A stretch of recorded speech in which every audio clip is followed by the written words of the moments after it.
आज की वीडियो में हम बात करेंगे लुई ज़ाम्पेरिनी की। सेकेंड वर्ल्ड वॉर के दौरान ये अमेरिकन एयरफोर्स में थे और इनकी रियल लाइफ की घटनाओं पे एक पिक्चर बनी है जिस पिक्चर का नाम है अनब्रोकन। पहले हम इस मूवी की कहानी डिस्कस करेंगे, उसके बाद मैं इस मूवी की हिस्टोरिकल एक्यूरेसी के बारे में बात करूंगा। कहानी शुरू होती है अमेरिका में एक छोटे से शहर से। वहां पे एक इटालियन फैमिली रहती है, उनका एक छोटा बेटा है जिसको इंग्लिश बोलना नहीं आता। तो वहां पे जितने भी उसके दोस्त हैं, जो छोटे छोटे लड़के हैं, वो उसको तंग करते हैं, उसको बहुत बुली करते हैं, उसको परेशान करते हैं। इस वजह से वो बच्चा बार बार लड़ाई में पड़ता रहता है, लोगों से मारपीट करता है और जस्ट हमेशा उसकी कंप्लेंट आती रहती है। जाहिर सी बात है, ऐसा देख के उसका बड़ा भाई, उसके पापा मम्मी सब परेशान हो जाते हैं कि ये तो बर्बाद हो रहा है। तो उसका जो बड़ा भाई होता है वो एथलीट था, तो वो क्या करता है कि मैं अपने छोटे भाई को जो इतना लड़ाई में पड़ता रहता है, इसको मैं एथलेटिक्स में शामिल करवा लेता हूं ताकि इसका जो गुस्सा है, इसका जो इतना तेवर है, वो उसका कहीं स्पोर्ट्स में यूज हो और कुछ अच्छा इस्तेमाल हो उसका। जब लुई ज़ाम्पेरिनी रेस में पार्टिसिपेट करता है तो उसको नजर आता है कि मैं दौड़ सकता हूं अच्छे से। फिर वो उसमें प्रैक्टिस करता है और धीरे धीरे बहुत ही अच्छा रेसर बन जाता है। ज़ाम्पेरिनी इतना अच्छा रेसर बन जाता है कि वो अमेरिका को रिप्रेजेंट करता है 1936 के ओलंपिक्स में। जब वो इस ओलंपिक की रेस में पार्टिसिपेट करता है तो उसका कोई रैंक तो नहीं आता, पर वो एक रिकॉर्ड बनाता है वहां पे। उसका रिकॉर्ड ये था कि उसने एक लैप को सबसे कम टाइम में क्रॉस किया था। वहां से लौटने के बाद ज़ाम्पेरिनी ने यूएस एयरफोर्स को ज्वाइन किया। उस समय सेकेंड वर्ल्ड वॉर ऑलरेडी चल रहा था। एयरफोर्स को ज्वाइन करने के बाद ज़ाम्पेरिनी को एक बॉम्बार्डियर प्लेन में डाला गया, B-24 बॉम्बर प्लेन में। B-24, आपने इस प्लेन का नाम बहुत पिक्चरों में देखा होगा, specially world war related movies में। ये सेकेंड वर्ल्ड वॉर के दौरान एक बहुत ही पॉपुलर अमेरिकन एयरप्लेन था जिसको बॉम्बिंग मिशन के लिए यूज किया जाता था, यानी एनिमी की जगहों पे बॉम्ब गिराने के लिए। एक दिन ज़ाम्पेरिनी और उसके पूरे क्रू को अपना नया मिशन मिलता है। उनका मिशन ये था कि उनका एक साथी एयरप्लेन जो एक मिशन पे था, वो पैसिफिक ओशन में कहीं गिर गया है और वहां पे लोग गुम हो गए। तो उनका मिशन ये था कि उनको ढूंढना है और उनको वहां से रेस्क्यू करना है। तो जब ज़ाम्पेरिनी इस मिशन के दौरान पैसिफिक ओशन के ऊपर उड़ रहे होते हैं तो देखते हैं कि ये ओशन इतना बड़ा है, इसमें कहां सर्वाइवर मिलेंगे। पर इसी रेस्क्यू मिशन के दौरान उनके खुद के प्लेन का इंजन फेल हो जाता है और उनका प्लेन खुद पानी में क्रैश कर जाता है। इस प्लेन में ज़ाम्पेरिनी को लेके टोटल 11 लोग थे, पर जब ये प्लेन पानी में क्रैश करता है तो सिर्फ 3 लोगों की जान बचती है। अब वो 3 लोग पानी में एक छोटे से राफ्ट पे हैं। उनके पास बिल्कुल पीने वाला पानी नहीं है और थोड़ा सा खाना है। खाने में उनके पास 2-3 चॉकलेट के बार्स थे जो उन्होंने डिसाइड किया कि हम हर दिन एक एक उसका हिस्सा खाएंगे। उनको ये था कि उनकी एयरफोर्स उनको 1-2 दिन में ढूंढ लेगी और वहां से निकाल के ले जाएगी। जो 3 लोग बचे थे उसमें से एक ज़ाम्पेरिनी था, एक उनके प्लेन का पायलट था जिसका नाम था फिल, और तीसरा था उनके प्लेन का टेल गनर जिसका नाम था मैक। मैक इतना घबरा जाता है कि उसको लगता है कि मैं बचूंगा नहीं, तो वो घबरा के सारी चॉकलेट एक बार में खा जाता है। उनके पास खाने के नाम पे बस यही चॉकलेट थी और ये सारी चॉकलेट एक बार में मैक खा जाता है। तो बहुत नेचुरल सी बात है कि ज़ाम्पेरिनी और पायलट उस पर बहुत गुस्सा होते हैं, पर अब क्या कर सकते हैं, उसने खा तो ली। अब वो पैसिफिक ओशन में, जो दुनिया का सबसे बड़ा महासागर है, उसमें एक राफ्ट में पड़े हुए हैं और घंटे बीत रहे हैं, घंटे बदल रहे हैं दिन में, दिन बदल रहे हैं हफ्ते में, और रेस्क्यू का कोई नामो निशान नहीं, कोई भी उनको बचाने के लिए नहीं आ रहा। पर वो खाने के लिए क्या करते हैं, एक बार एक बड़ा सा पक्षी एल्बाट्रॉस जिसको कहते हैं, वो आके उनके राफ्ट पे बैठता है। तो वो झटके से उसको पकड़ते हैं और उसको काट लेते हैं और कच्चा ही उसको खाते हैं। बट जब उसको खाते हैं तो इनको इतना खराब लगता है कि वो उल्टी कर देते हैं और वो बात रियलाइज कर लेते हैं कि इस पक्षी को तो हम नहीं खा पाएंगे। पर उस पक्षी की मांस को लेके वो एक बेट बनाते हैं जिसको पानी के अंदर डाल देते हैं, और ताकि कोई भी मछली आए और उसको खाने जाए तो उस मछली को पकड़ ले। इस तरह से वो बहुत छोटी छोटी मछलियां पकड़ना शुरू करते हैं और उन्हीं मछलियों को मारते हैं, फिर कच्चा उन मछलियों को खाते हैं। इस तरह से वो ऐसी बहुत सारी छोटी छोटी मछलियां पकड़ते हैं और उनको मार के कच्चा ही खाते हैं। इसी दौरान उनको एक प्लेन दिखाई पड़ता है हवा में, तो ये एकदम खुश हो जाते हैं, ये चिल्लाने लगते हैं और हवा में फायर करने लगते हैं ताकि प्लेन वाले लोगों का ध्यान इनके ऊपर जाए। पर प्लेन वहां पे आता है और निकल जाता है और इन लोगों को देखता नहीं, और फिर वो लोग एकदम निराश हो जाते हैं। उसके बाद दिन भर में बहुत बार जितने भी आसपास पानी में शार्क्स थी वो इन पे अटैक करती थी। इन लोगों के लिए अच्छा ये था कि ये लोग पानी में नहीं थे, ये बस एक राफ्ट में थे। तो मछलियां आती थी और इनके ऊपर झपटने की कोशिश करती थी, पर इनको पकड़ नहीं पाती थी। और ये तीनों लोग लगातार उन शार्क्स को मारने की कोशिश करते थे, उनको भगाने की कोशिश करते थे, पर कॉन्स्टेंटली उन लोगों पे अटैक्स हो रहे थे। ऐसे करते करते बहुत दिन निकल जाते हैं, 1 महीना निकल जाता है। उसके बाद फिर उनको एक हवा में प्लेन दिखाई पड़ता है और फिर वो लोग चिल्लाना शुरू करते हैं, हवा में फायर करना शुरू करते हैं। पर इस बार ये प्लेन उनको देख लेता है और वो वहां से हवा से यू टर्न मारता है और इनकी तरफ बढ़ना शुरू करता है। और अब इनको लगता है कि हम लोगों को अब बचा लिया जाएगा। पर जैसे ही वो प्लेन नजदीक आता है तुरंत वो प्लेन पे फायर करना शुरू करता है। इसका मतलब वो अमेरिका का प्लेन नहीं था, वो उनके दुश्मन जापान का प्लेन था। और उन्होंने देखा था कि पानी में सर्वाइवर्स हैं, तो वो उनके ऊपर फायर करके उनको मारने की कोशिश कर रहे थे। वो प्लेन आके उन पे बहुत फायर करता है। ये तीनों बच तो जाते हैं, पर इनका जो राफ्ट था उसमें बहुत सारे छेद हो जाते हैं। अच्छी बात यह है कि इस राफ्ट पे उन लोगों के पास कुछ रिपेयर का मटेरियल था, जिसमें वो गम लगा के जितने भी छेद हुए थे, जितने होल्स हुए थे राफ्ट में, उनको बंद कर देते हैं और बॉम्बर एयरप्लेन वहां से निकल जाता है। ऐसे ही दिन गुजरते रहते हैं, दिन गुजरते रहते हैं, और उनमें जो मैक था वो धीरे धीरे कमजोर पड़ने लगते हैं। तीनों ही कमजोर हो गए थे, बट ये इसकी हालत ये हो गई थी कि अब मर जाएगा। और फिर कुछ समय बाद मैक मर जाता है। ये दोनों लोग उसकी बॉडी को कपड़े में बांध के पानी में गिरा देते हैं, और अब सिर्फ ये दो लोग बचे उस राफ्ट में, और ये वेट करते हैं कि कभी उनको कोई आके रेस्क्यू करे। पानी में रहते हुए जब इन दोनों को 47 डेज हो जाते हैं, तो उनको पानी में हलचल नजर आती है, और उनको नजर आती है एक बहुत बड़ी शिप। इस शिप को देख के आप समझ सकते हैं कि ज़ैम्पेरिनी बिल्कुल खुश और एक्साइटेड हो जाता है, पर अगले ही पल उसकी खुशी गायब हो जाती है, क्योंकि वो शिप जापान की शिप थी। वो जापानीज शिप इन दोनों लोगों को वहां से निकालती है और जाके डाल देती है एक कैंप में, एक प्रिजनर कैंप में, ऐसी जगह जहां पे यूएस के सोल्जर्स को कैद करके रखा जाता था। अब यहां पे आने के बाद इन दोनों का टॉर्चर शुरू होता है। इन दोनों को जापानीज सोल्जर्स आके बहुत मारते थे और इनसे इंफॉर्मेशन निकालने की कोशिश करते थे।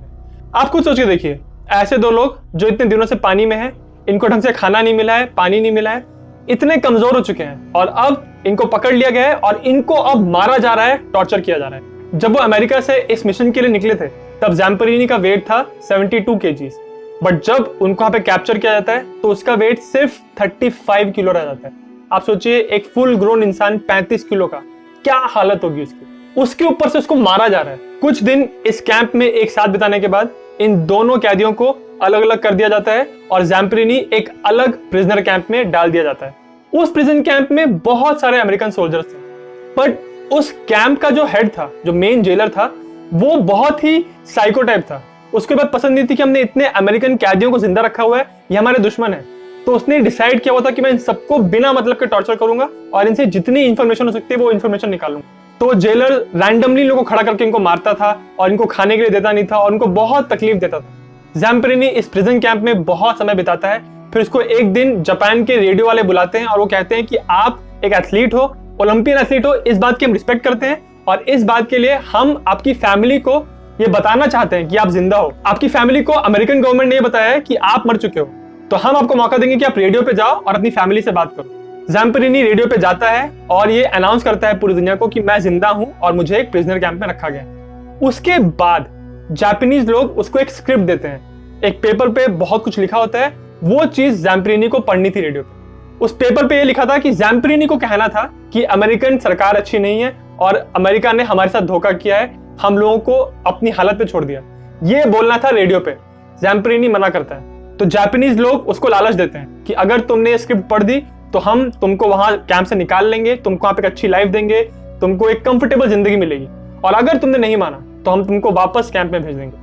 ज़ैम्पेरिनी नहीं मानता और फिर उसको उसके कैंप में वापस भेज दिया जाता है। फिर जेलर सारे कैदियों को बोलता है कि लाइन लगा के एक एक करके ज़ैम्पेरिनी के चेहरे पे पंच करेंगे, और इस तरह से सारे अमेरिकन कैदी एक एक करके अपना पूरा जोर लगा के ज़ैम्पेरिनी को चेहरे पे पंच करते हैं। ये 100 से भी ज्यादा कैदी थे, तो आप सोच सकते हैं कि लास्ट तक आते आते ज़ैम्पेरिनी की क्या हालत हो जाती है।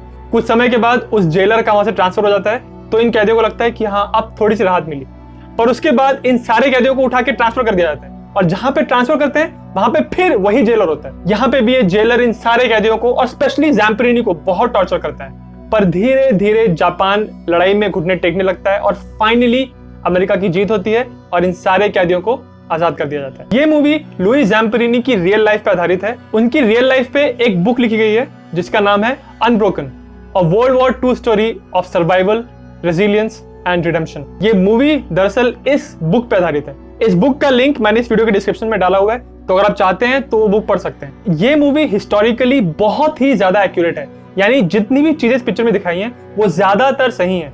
सच में उनका प्लेन पानी में क्रैश हुआ था और जब पानी में गिरे तो सिर्फ 3 लोग बचे थे और उनपे लगातार शार्क्स अटैक कर रही थी, और सच में एक जापानीज एयरप्लेन ने आके उनपे हमला किया था। हालांकि पिक्चर में ये दिखाया है और ज़ैम्पेरिनी ने खुद भी इस बात को कंफर्म किया है, बट जापान इस बात को नकारता है कि कभी भी उनकी फौज किसी पानी में गिरे हुए लोगों पे हमला नहीं करेगी, क्योंकि ये उनके मिलिट्री कोड ऑफ ऑनर के खिलाफ है। जब भी कोई मिलिट्री एयरक्राफ्ट पानी में, स्पेशली किसी बड़े समुद्र में गिरता है, तो उनको रेस्क्यू करने के लिए बहुत जरूरी है कि जो भी एयरक्राफ्ट उनको रेस्क्यू करने आ रहा है वो ऊपर से उनको देख पाए। क्योंकि आप सोचिए, आप हजारों फीट हवा में हैं और आपको पानी पे पानी चमक रहा है, हिल रहा है, तो आपको पता नहीं चलेगा कि कुछ 2-3 लोग पानी में जिंदा हैं। इसके लिए वो हवा में फ्लेयर्स फायर करते हैं। ये एक गन जैसी चीज होती है जिसको जब आप फायर करते हैं तो एक आतिशबाजी से होती है हवा में जाके। उसके अलावा वो पानी में डाई डालते हैं। डाई जब आप पानी में डालते हो तो आपके आसपास पानी का कलर चेंज हो जाता है। इससे भी जो ऊपर एयरक्राफ्ट में लोग हैं वो आपको देख सकते हैं। रियल लाइफ में भी ज़ैम्पेरिनी ने सब कुछ किया, बट जो अमेरिकन एयरक्राफ्ट ऊपर से गुजरा था वो उन लोगों को ढूंढ नहीं पाया। ज़ैम्पेरिनी ने इंटरव्यूज में कहा है कि रियल लाइफ में उनके साथ जो जो टॉर्चर हुआ वो बहुत ही भयानक था। उसने बताया कि जब पहली बार उसको कैंप में रखा गया तो वहां पे जो उसके जापानीज गार्ड्स थे वो उसको चावल के गोले उसके पास फेंक देते थे जमीन पे, तो वो सारे चावल के दाने जमीन में मिल जाते थे, तो उसमें से निकाल निकाल के वो एक दाना खाता था। इस तरह से उसने वहां पे खाना खाया। क्योंकि ज़ैम्पेरिनी एक ओलंपियन एथलीट था, तो उनका जो जेलर था उसको ये टेस्ट करना था कि कितना अच्छा एथलीट है, तो उसने ज़ैम्पेरिनी को लिया और अपने एक जापानीज सोल्जर को लिया और ज़ैम्पेरिनी को कहा कि इसको हरा के दिखा। अब ज़ैम्पेरिनी एक कैदी है जिसको खाना भी ठीक से नहीं मिलता है, उसको किसी फिट इंसान से रेस करवाओगे तो ऑब्वियसली वो हार जाएगा। रेस के दौरान ज़ैम्पेरिनी गिर जाता है और फिर उठता है, फिर गिरता है, फिर उठता है, फिर गिरता है, पर वो हार नहीं मानता है। हालांकि इस पिक्चर में सिर्फ एक ही रेस दिखाई है, बट ज़ैम्पेरिनी कहता है कि उसने वहां पे 3 रेसेस की थी। फर्स्ट रेस में वो हार गया था, सेकंड रेस में उसके अगेंस्ट एक जापानीज सिविलियन दौड़ा था, उसको उसने हरा दिया था।